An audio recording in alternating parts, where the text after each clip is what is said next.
బీహార్ లో ఎస్ఐఆర్ నిర్వహించేసరికి కాంగ్రెస్ తో సహా మిగతా పార్టీలన్నీ కూడా ఒక లోన్లీనెస్ కి ఫీల్ అయిపోయాయి. ఇక మన జీవితం కూడా ఇంతే. కాబట్టి మనం బీహార్ లో జరిగినటువంటి ఎస్ఐఆర్ ని వ్యతిరేకించాలని కాంగ్రెస్ పార్టీతో పాటు ఆర్జేడీ, డిఎంకే, టీఎంసీ అన్ని పార్టీలు కూడా ముక్త కంఠంతో వ్యతిరేకించాయి దీన్ని. మమతా బెనర్జీ అయితే ఇంకా పూర్తిగా కదిలిపోయారు. ఎందుకంటే మమతా బెనర్జీ ఎక్కువ ఇలాంటి వాటికి ఆస్కారం, అంటే రోహింగ్యాలకి ఓట్లు ఇచ్చింది. ఇలాంటి పరిస్థితుల్లో ఇప్పుడు ఎస్ఐఆర్ ని బీహార్ మాదిరిగానే మిగతా 10 రాష్ట్రాల్లో కూడా నిర్వహించడానికి ఈసీ అయితే నిర్వహించుకుంది. ఇప్పటికే ఈసీ కమిషనర్ జ్ఞానేశ్వర్ కుమార్ అయితే 3 సార్లు సీఈఓలతో సమావేశం అవడం జరిగింది. వచ్చే ఏడాది జరగబోయే ఎన్నికలు ఏవైతే ఉన్నాయో అస్సాం, పుదుచ్చేరి, పశ్చిమ బెంగాల్, కేరళ, తమిళనాడు వీటన్నిటికీ ఇప్పుడు ఎస్ఐఆర్ అయితే నిర్వహిస్తారు. తర్వాత ఏమొచ్చేసి ఇక మిగతా రాష్ట్రాలకి నిర్వహిస్తారనమాట. ఎందుకంటే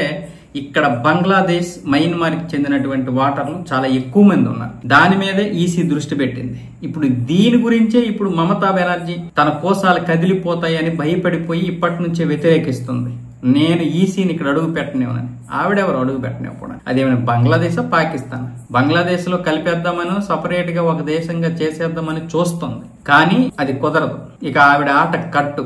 ఎందుకంటే ఎస్ఐఆర్ నిర్వహించకపోవడం వల్ల ఇప్పటి వరకు గెలుస్తూ వచ్చింది. అంటే రోహింగ్యా ఓట్లు 40 లక్షల రోహింగ్యా ఓట్లు ఉన్నాయని ఒక మాజీ కాంగ్రెస్ ఎంపీ చెప్పాడంటే ఇంకేం చెప్పాలి?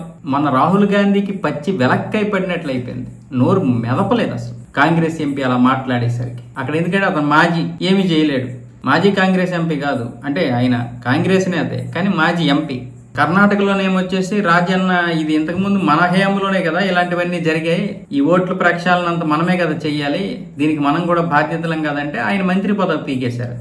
కానీ పశ్చిమ బెంగాల్ ఆయనకి ఏం లేదు కదా, మంత్రి పదవి, ఎంపీ లేదు కాబట్టి ఏం చేయలేకపోయారు. మంత్రి పదవులు తీసేయగలరు కానీ ఎంపీ పదవులు, ఎమ్మెల్యే పదవులు తీయలేరు కదా. ఇప్పుడు డిఎంకే కూడా భయపడిపోతుంది. ఎందుకంటే వచ్చే ఏడాది ఎన్నికలు ఉన్నాయి అక్కడ.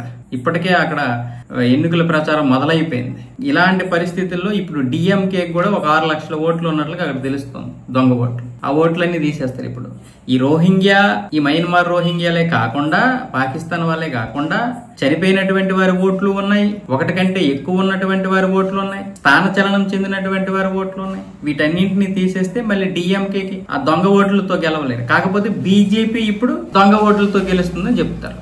కానీ అసలు పారదర్శకత ఎక్కడ ఉంది? నీకేం జరిగింది? ఎస్ఐఆర్ జరిగితే మంచిదే కదా, పనికిరాని ఓట్లని తీసేస్తారు. కానీ మమతా బెనర్జీకి మాత్రం ఇప్పుడు పూర్తిగా కోసాలు కదిలిపోతాయి. ఇప్పుడు తెలుస్తుంది ఎన్ని ఓట్లు ఉన్నాయనేది.